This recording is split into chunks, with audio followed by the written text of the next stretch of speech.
Alô você, tudo bem, meus camaradas de aqui de curso? Tudo tranquilo? Guilherme Shibata na área, novamente gravando um vídeo para você. Agora vamos falar sobre gêneros literários. Antes, deixa eu fazer um apelo. Alunos, queridos alunos, né, já falei em outras oportunidades, por favor, né, se manifestem aí, né, você tem um espaço embaixo, certo? Da onde você está assistindo esse vídeo, para poder comentar, para poder falar o que você quiser. Fala da aula, fala se gostou, fala se não gostou, manda um joinha, mas não me deixe sozinho, né? Já falei, a campanha não deixe o professor solitário aqui do outro lado. Tô olhando aqui para uma câmera, tá? Isso aqui, claro, eu tô aqui imaginando você, visualizando você e dando aula com o maior empenho para que você entenda tudo aí e tenha sucesso na sua prova do Enem, no vestibular que você vai fazer, na sua vida, enfim. Pode contar comigo, eu sei que, né, eu dou aula nos tablados, olhando para as pessoas, e sei que é diferente, mas eu adoro dar aula online. A única coisa que falta é isso, esse feedback. Eu preciso disso para saber se estou no lugar certo, se estou fazendo as coisas legais, se você, enfim, está gostando. É para você, né, que eu estou aqui, que eu me esforço, que eu estudo, que eu estou antenado nas coisas para trazer para você as melhores informações e fazer as melhores aulas, produzir as melhores aulas. Então é só você que pode me dizer isto. Por favor, o faça, não me deixe aqui sozinho. Galera, gêneros literários. Sabe aquela coisa? Ai, professor, li um romance, ai, professor, li um poema. O que é isso? Gênero literário, né? Qual é o tipo de literatura? Qual é o tipo de livro? O que é isso aí, velho? Tá? Mas aí tem um troço, tem algumas questões que a gente tem que discutir, que embananam um pouco o meio de campo da moçada. Quando eu falo, por exemplo, num romance, eu estou lendo um romance, e aí faço um desafio a você. Você pode pensar, parar aí a aula e pensar. Quando eu falo num romance, olha aqui, ó, eu vou ler um romance. Qual é o romance? O que é um romance? É um gênero literário dentro da prosa. Tá? O que é prosa? Tudo que a gente escreve que não é poesia. Por exemplo, você está discorrendo, né, com as palavras. Serginho acordou, olhou para o céu, viu que estava cinza e ficou meio triste. Andou pelas ruas de Curitiba procurando um amigo, encontrou o Joãozinho, se abraçam, jogam uma bola, voltam para casa e ele dorme mais feliz naquele dia nublado. Prosa, isso é prosa, é narrativa, né? Diferente da poesia. Então, aprende. Gênero, um dos gêneros que a gente tem na literatura é a prosa. E ali a gente tem um romance. Professor, o que é um romance, né? Ó, 3 exemplos. E aí você me diz o que é um romance. Harry Potter, 50 Tons de Cinza, Senhor dos Anéis. Qual é o romance? Parou a aula? Voltou. E aí, qual é a resposta? Resposta é, os 3 são romances. Romance, moçada, aprende isso, é uma prosa longa. Quando você tem uma história longa, é essa aí que você tem um narrador, que você tem vários personagens, aventuras acontecem lá no meio. É isso que a gente chama na literatura de romance. Então, 50 Tons de Cinza, às vezes você chutou essa, porque tem lá, né, o lance do casalzinho e tal, é um romance. Harry Potter é um romance, porque romance é uma prosa longa. A gente pode chamar de romance de fantasia, não interessa. Então aprende, romance, o que significa romance é isso, é uma prosa longa. Tá, professor, e se for curta, como é que a gente vai chamar? A gente vai chamar de conto. Manja? Conto. Tá, e aquela coisa que a gente tem no jornal, sei lá, Miriam Leitão falando sobre a economia, a gente tem o Tostão, na Folha de São Paulo, se não me engano, falando sobre futebol. Como é que chama aquilo? Crônica. Né? A crônica está muito ligada ao tempo, essa coisa do jornal, né? De você comentar o dia a dia. Também tem crônicas memorialistas, né? Como o Luiz Henrique Pelanda, sempre sinto ele aqui, um conterrâneo meu, que é um grande cronista, esses de memória, de acontecimentos do dia a dia, que eu gosto bastante.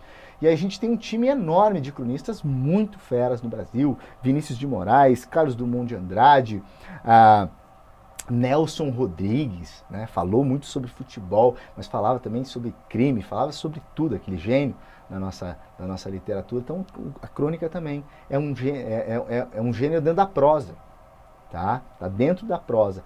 Prosa, tudo que você tá ali. Então, é disso que a gente está falando quando fala de gêneros literários. Só que nem sempre os gêneros foram classificados assim, certo? a gente tem dois tipos de teoria. Uma mais ligada ao passado, que é a teoria, desculpa, aristotélica, ok? Já vou falar sobre isso. E a outra é a moderna, essa que eu comecei a falar e já retomo, só para você entender. A teoria aristotélica, que vem lá do Aristóteles, deixa eu tomar uma aguinha aqui, afirmava que nós tínhamos três tipos de gêneros dentro da literatura. O lírico, ok? O lírico, que é a poesia, né? A expressão sentimental, né? Ligado ao amor, às belezas do mundo e tal. O épico, e aí aqui a gente fala da Ilíada e da Odisseia, tá? Vai ter aula, vai ter vídeo exclusivamente para a gente falar sobre isso, a Ilíada e a Odisseia, que são duas pedras fundamentais da literatura ocidental e da cultura ocidental, esses dois textos do Homero. E também nós falamos do teatro, ou o drama, né? O drama. E aí você lembra, né, moçada? Todo mundo lembra, né? Daquele... tá aqui o desenho, né? Opa, não, tá aqui. Tá aqui, ó. Né? O desenho, a representação do drama, a comédia e a tragédia. Vem lá do Aristóteles, essa ideia da tragédia, né? A tragédia e a comédia. Que seriam as duas formas de se expressar dentro do teatro. As tragédias gregas, por exemplo, tá? Então, quando a gente fala de teoria aristotélica, nós temos o lírico, o épico e o dramático. Professor, precisa decorar isso para o Enem? Não. Né? Mas precisa saber, assim, ele está falando do épico, ele está falando disso. Ele não vai te perguntar, ele nem nunca vai falar assim, o épico é uma subespécie do gênero da teoria aristotélica. Nunca, nunca, nunca. Né? Então isso serve por quê? Cultura geral, pra você saber, e principalmente para você se organizar na sua cabeça, porque o Enem vai falar assim, no romance do Milton Ratum, Dois Irmãos, no romance do Graciliano Ramos, Vidas Secas. E se você tiver uma ideia errada do que seja um romance, você vai ficar perdido. Eu, nos vídeos sobre romantismo, vou falar do romance e tal. Se você não está ligado no que é um romance, que é uma prosa longa, uma prosa, né, que tem vários personagens e tal, você não sabe sobre o que eu estou falando. Mas é uma coisa, né, uma informação menor, mas que é bom você saber, ok? É bom você ficar esperto. E o teatro, claro, sempre teve ali, né, a poesia e o teatro. E aí a gente vem para a teoria moderna. A teoria moderna também está dividida em três. A poesia, que você sabe o que é, né? Se eu te mostrar uma poesia como essa aqui, você sabe que isso aqui é um poema e sabe que isso aqui também é um poema, tá? Daqui a pouco a gente fala sobre esses dois. A prosa, que aí a prosa vai ser dividida em o romance, o conto e a crônica. Geralmente essa divisão, tá? Então, poesia, deixa eu deixar mais bonitinho aqui, né?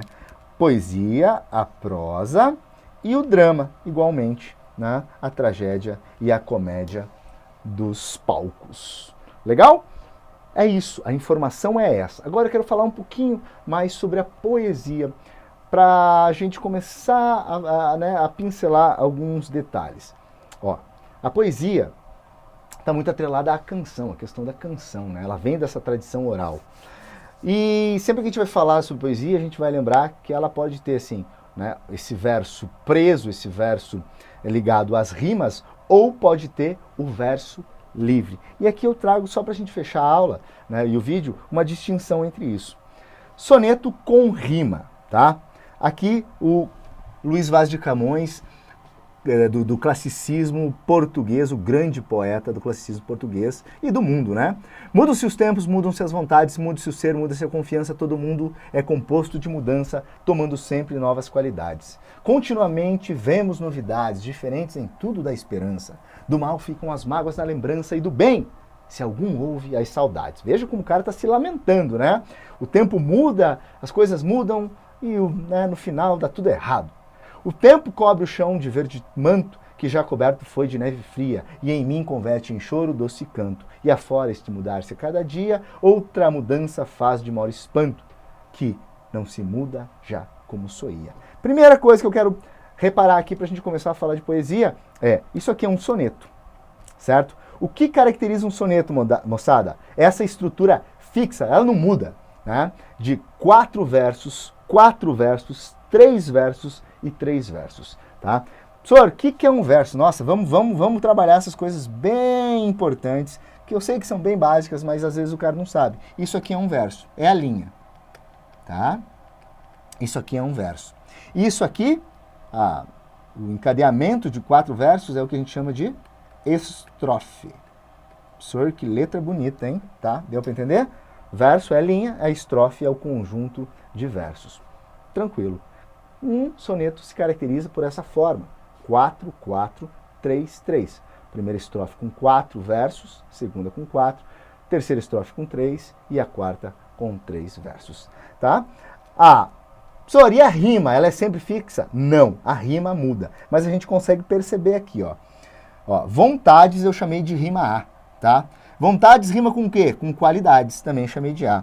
Confiança e mudança rimam, também chamei de B. Novidades rima lá com vontades e rima também com saudades. E lembrança com esperança. Aqui a gente pode perceber, certo? Com o olho mais concentrado, essas rimas que vão se formando aqui. Então isso aqui a gente chama de um soneto, e o soneto é uma poesia que prestigia o verso rimado. E quando eu falo em verso livre, professor, o que é que eu estou falando? Quando a gente fala de verso livre, geralmente a gente está falando de poesia do século XX já, galera, né? A partir do modernismo. Eles é que vão prestigiar o verso livre. E aqui eu tenho um poema do Mário Quintana, para a gente fechar essa discussão e para você entender o que é que eu estou falando dentro do gênero poesia. Agora você já sabe, né? Quais são os gêneros modernos da literatura? Poesia, a prosa. Dentro da prosa tem o quê? O romance, a crônica e o conto. E, por fim, como último gênero dentro da literatura moderna, a gente tem o drama ou o teatro. Tá, na poesia a gente tem o soneto, que é uma forma importante que você deve reconhecer, 4433, que usa a rima, tá? E aqui a gente está falando agora, para fechar, de verso livre, que acontece principalmente depois, a partir do advento do modernismo, que vai ter vídeo aí para vocês estudarem, e o verso livre vai falar sobre, né, vai estar em muito mais contato com a prosa, com o gênero prosa. Vejam que aqui ele não se liga tanto na métrica, na rima, ele está querendo contar uma história. Então a poesia dá uma namorada na prosa, é o que a gente chama de prosa poética, ou poesia prosaica, digamos assim, certo? Presta atenção, a mudança. A alegre, a festiva agitação das panelas e tachos, a inútil zanga dos velhos armários de mognos solenes, achando tudo aquilo uma grande palhaçada. As xícaras e pires fazendo trim, trim, trim, trim, trim, trim. As gaiolas dos passarinhos cantando em coro com os próprios passarinhos. A alegria das coisas com aquela mudança. Para onde? Não importa, desde que não seja este eterno mesmo lugar, né? Então eu peguei 2 poemas que têm basicamente a mesma temática. A mudança das coisas. O Camões falando disso e o Mário Quintana. E o Mário Quintana, claro, né, no mundo, já no século XX, poeta porto-alegrense, num mundo muito mais cotidiano. Vejam como ele muda também, né, a forma de se fazer poesia. Então eu quero que quando vocês se deparem com poesia, percebam isso, como a poesia é viva. A maneira de se expressar, a literatura é viva, a língua é viva, né? E se não for assim, não tem graça nenhuma. Mas como o olhar das pessoas, do eu lírico, do poeta para o mundo vai mudando. E os tempos vão mudando e esse olhar vai mudando, mantendo algumas coisas, dispensando outras. E a maneira como a gente trata a língua e faz isso, mesmo que a gente tenha a mesma temática, ela muda. Aqui a gente tem o verso livre, ele não se preocupa com rima, certo? Não se preocupa com a métrica das coisas. Ele quer descrever de forma poética, de forma sensível, essa mudança de uma casa para outra. E diz, no final, e aí eu deixo para você pensar nisso, que o importante na vida é que a gente faça as mudanças que precisa. Tá? Pensa nisso. Eu adoro esse poema, acho ele bem bonito.